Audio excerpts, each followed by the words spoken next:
Stanley Yelnats was the only passenger on the bus, not counting the driver or the guard. The guard sat next to the driver with his seat turned around facing Stanley. A rifle lay across his lap. Stanley was sitting about 10 rows back, handcuffed to his armrest. His backpack lay on the seat next to him. It contained his toothbrush, toothpaste, and a box of stationery his mother had given him.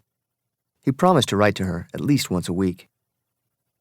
He looked out the window, although there wasn't much to see, mostly fields of hay and cotton.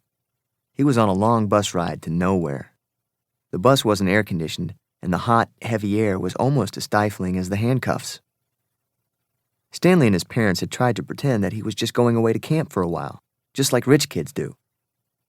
When Stanley was younger, he used to play with stuffed animals and pretend the animals were at camp. Camp fun and games, he called it. Sometimes he'd have them play soccer with a marble.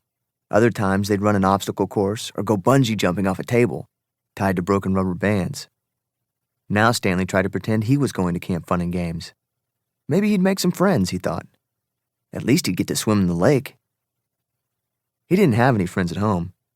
He was overweight, and the kids at his middle school often teased him about his size. Even his teachers sometimes made cruel comments without realizing it. On his last day of school, his math teacher, Mrs. Bell, taught ratios. As an example, she chose the heaviest kid in the class and the lightest kid in the class and had them weigh themselves. Stanley weighed 3 times as much as the other boy.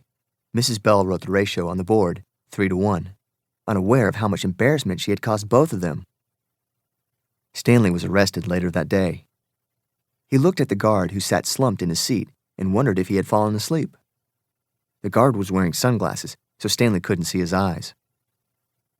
Stanley was not a bad kid. He was innocent of the crime for which he was convicted. He'd just been in the wrong place at the wrong time. It was all because of his no-good, dirty, rotten, pig-stealing great-great-grandfather. He smiled. It was a family joke. Whenever anything went wrong, they always blamed Stanley's no-good, dirty, rotten, pig-stealing great-great-grandfather. Supposedly, he had a great-great-grandfather who had stolen a pig from a one-legged gypsy, and she put a curse on him and all his descendants. Stanley and his parents didn't believe in curses, of course, but whenever anything went wrong, it felt good to be able to blame someone. Things went wrong a lot.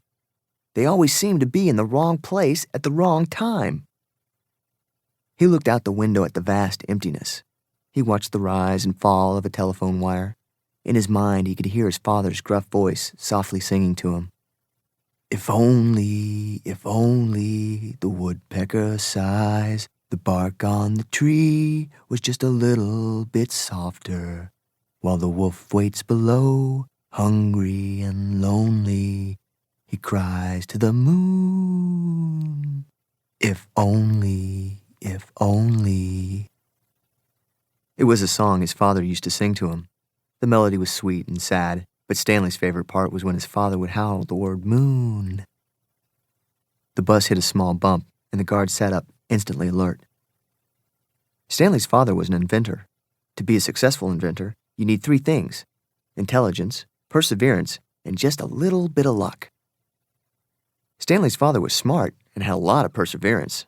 Once he started a project, he would work on it for years, often going days without sleep. He just never had any luck.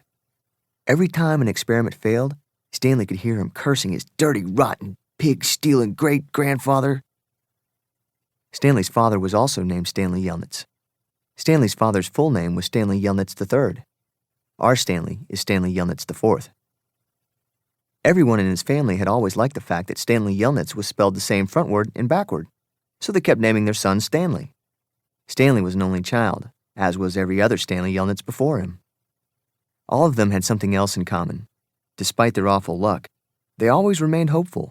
As Stanley's father liked to say, "I learned from failure." But perhaps that was part of the curse as well.